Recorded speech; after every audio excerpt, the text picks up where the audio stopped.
welcome to February's what we read. Yay! Tess wins. We practiced saying February before this. February. That extra R's. It just messes everybody up. Because you're not. You don't say the R, do you? I don't think so. February. February. It's February. Anyways, we read some things. The shortest month, I read 4 books. I'm proud of you. You go first. So first, I don't have the trade, but I read Mark Waid's Invisible Woman. One of our subscribers here was telling me about it and how wonderful it was, and then he bought it for me. And so I read this. It is one of her only solo series. I thought it was absolutely amazing. She is such a badass. I have never really cared about the Fantastic Four because I just don't care. But I love her. I love Sue Storm. I think she is an excellent character, and when written well, and Mark Waid writes everybody well, it's phenomenal. I highly recommend if you want a solo series for her. So, very good. Noted. Very good. I love the cover. It's so good. I read Lovesickness by Junji Ito. This was my anti-Valentine's Day pick. Hell yeah. Obviously, Lovesickness. This is actually a collection of multiple stories, but Lovesickness is the bulk of the book, and you've read this, right? It's insane. It's terrifying, actually, but Junji Ito has a way of writing that's not even like horror stories, but it's psychological just, horror, in that he gets in your head and then it ruins things. He makes people kill themselves, and I don't know. Well, Junji Ito doesn't. The character. The There's characters a guy. he writes. Yeah. Most of the characters he writes force other people to die. Oh, Philip scared me. Break in. But yeah, so Lovesickness is this guy that's like ghostly, is at the crossroads, and people ask him things, and then they ended up killing themselves after they talked to him. It's a lot of pretty girls who are like, oh my god, we're in love with him.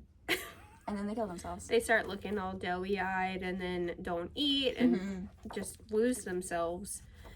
It was very insane. It's insane. But the most insane story, actually, is not that one. The strange Hikizuri siblings. Oh my god, yeah, this is insane. The family was deranged, but this one girl, she looks kind of normal, but she actually makes this kid die. Yeah. And wasn't expecting that. And then another story is like this haunted mansion, but like the pain is in the walls, and it makes you go crazy. Yeah. And then the last one's about poop. Yep. Oh no, the breast one. I forgot about that one. Yeah, it's his insane. Stories are wild, psychological, terrifying, and the art being black and white makes it even more terrifying. Makes it worse. Yeah. So if you want to be scared, to be out of your mind. This is the one. This is the one. Yes. Next I read Extremity by Daniel Warren Johnson. I read a bunch of Daniel Warren Johnson. I read 3. This was pretty good. It was a little too like actiony adventure for me, but it's Daniel Warren Johnson, so like there is a really strong found family vibe. The characters are all very wonderfully written. It is about this group of people who have always been oppressed by another group of people, and so the leader, the main character's father, decides to kill them all, and he ropes his children in to help kill this other group of people. But then the children realize that it's not actually, like, murdering your oppressor actually doesn't help anything, even though it seems like it should. But in this case, it doesn't. This was 2 volumes. I read both of them. They were very good. It's got excellent art. The chaos is unmatched. It's the same duo that does Transformers and a lot of other really good things. So they just need to stay together. They just need to do all of the things together always. Look at that. Look at the detail. It's very good. It's very good. We need to lighten the mood a little bit. I read Creaky Acres. This is by Calista, Brill, and Nilah Magruder. It is adorable. I think this was a free comic book day preview book last year.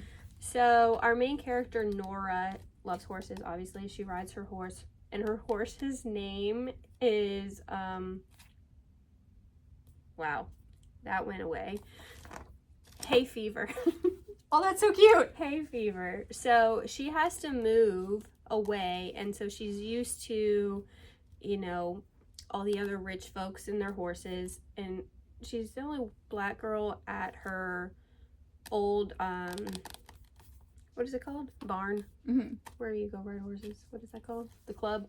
Barn club. The barn club. Words are hard. It's okay. But when she moves, she's like the only black girl in this town. It's a very small town, and this barn is more run down. It's called, the new place is called Creaky Acres, and they don't do competitions, and she's used to that, and like showing off her horse because that's her happy place. But she ends up making friends with all the other people at Creaky Acres, and they do end up going to a show, and it was really fun exploration of friendship, and the horses were so cute. That's so perfect. I love it. It's very I was a horse heartwarming. girl, so You were. I love a book. I love a horse book. But also, like, she's struggling to be the only black girl in town, and but finding friends and things in common, even though she doesn't think she'll have things in common with them. So that was really nice. I love that. It was adorable. I needed something light, and Yeah. it was also nominated for NCAAP award. Nice. It didn't win for graphic novels, but it was nominated. That's very cool. Heck yeah. That's pretty cool. Keeping with the light mood, I read Bingo Love. This was perfect because it was Black History Month and Valentine's Day. This is, oh my It's so good. It's so good. It was so wonderful and heartwarming and wonderful and amazing. Refound love. Exactly. So our main character, Hazel, the story starts out with her as an old woman telling this story to, I guess, her granddaughter or her niece or somebody. And she talks about her friend, Mari, back in the, who they fell in love at church bingo in 1963. So, in present day, they reunite like 50 years later. Sorry, It's fine. It's okay. Words are hard. It is Scatterbrained. It is lovely. I love old queer romances. I think we need more of that. It kind of just follows their journey of, marrying the wrong people, but then at the end they come back together, and it's wonderful and amazing and so sweet and lovely. And you should really read it. I think it's very important for you to read it. I love that book. I didn't explain it very well, but it's okay. It's very good. So It's a rekindled romance. a rekindled romance. Yes. So good. I read First Freedom, the story of Opal and Juneteenth, and I learned a lot because I didn't know anything about her or the history of how Juneteenth became a national holiday.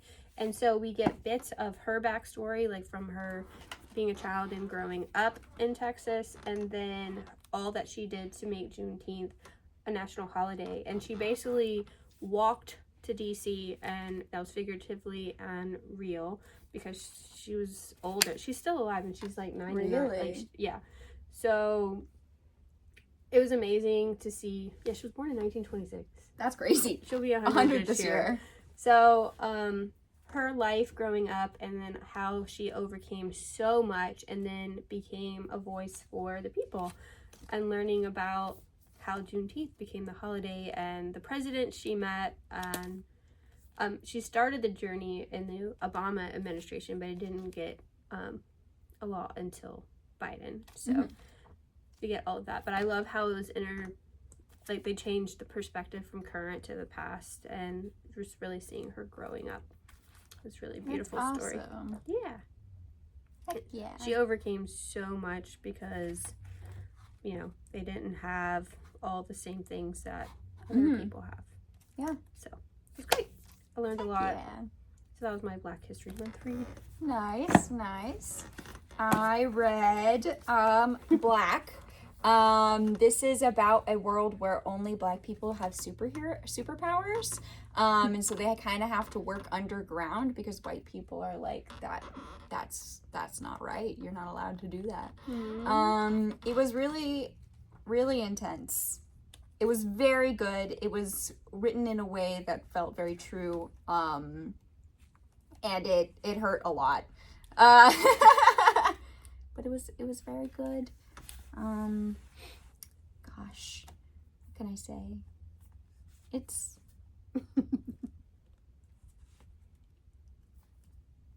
it was good. It was really good. I think you should read it. I think it's a very interesting read. Yeah, sorry. You're totally Gosh fine. darn, why can't I speak today? Words are hard, I'm telling you. You want me to go again? Sure. I reread Alice in Leatherland, which is another one of our favorites. So this book is about Alice. She breaks up with her girlfriend and then decides to completely change her life. So she moves far away and she gets a job at a sex shop. And she's this perfect angel child. She's like this adorable, cute, like amazing, wonderful person, and now she's being thrown into all of these situations where she's uncomfortable in, but she does it anyways. I love and that for the her. character growth throughout the whole thing is just absolutely wonderful. I think this is another one that everybody should read because it is an absolute joy, and It's one of my favorites. one of my most favorites ever. So And that so creative team is just amazing. it's in so general. good. Yes, they've done so many amazing things. And they're also a couple. really. Yes. Oh my god, I love it. I love it. Love it so much. My last book, Iyanu by Roye Okupe. It's a Nigerian, or it's a fictional Nigerian setting. But Iyanu has powers. She doesn't really know how or why. And basically, Philip is going to laugh at me because I want to say this all wrong. But there's like these ancient deities that she gets her powers from, but she doesn't really know anything about it because the people don't want to talk about it. But it's probably easier if I show. But this place is like a circle, and they're inside these walls, and the people believe that you have to stay inside the walls to be safe. But it's kind of, overpopulation and hunger, and then these powers could save, but they don't want to believe in them, and it's messy.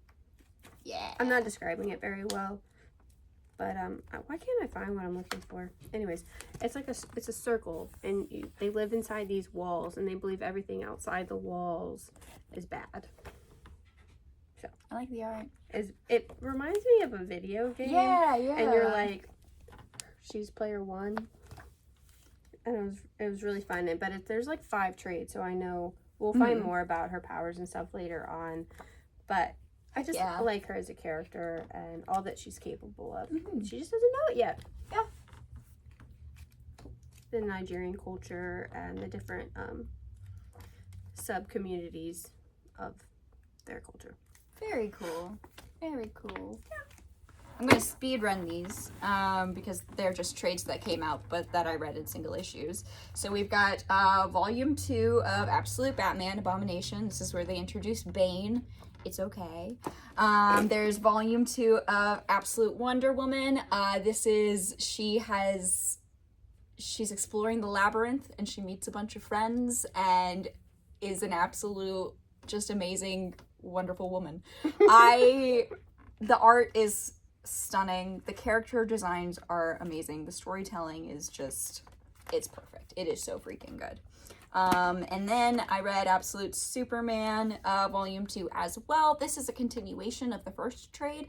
I think the first 12 issues of Absolute Superman is one big story. So even though at the end of the first trade it kind of ends, this is a continuation of that, where he is going against Ra's al Ghul. And it is also very, very, very, very good. And then, last but not least, I loaned this book to my father, and now we cannot find it. I read Murder Falcon by Daniel Warren Johnson, and it was probably the greatest thing I read this month, by a lot. It was so good. So it's about this guy, and he was in a band, but some terrible things happened, and he distanced himself from his band members.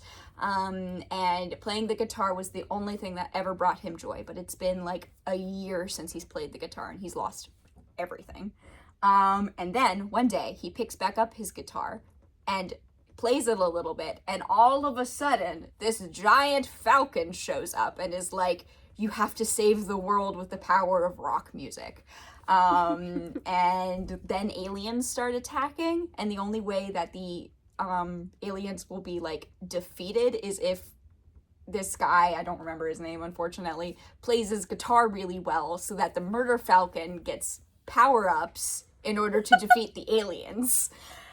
Wow. It is all about the power of, like, rock music, and it was an absolute delight. He gets the band back together. Each of them get their own Murder Falcon-esque character, and they all work together to defeat the big bad alien at the end with the power of rock music. It was absolutely amazing. I cried a lot. I highly, highly, highly recommend to everyone. Right? It was so good. It was so good. So please read it. So that was your favorite. That was my favorite. I don't have it with me, unfortunately. I'm going to say my favorite was Greek Acres, just because it brought me joy. So much joy. And I love a coming-of-age middle grade book. I'm just a sucker. Of course. Heck yeah. So, pretty good. We'll see you back in March. For hopefully more reads. I think I've only read like one book this month. I've read 2, so... Oh, that's awesome. Congrats. Maybe I'll win. Maybe. We'll see you next time. Bye.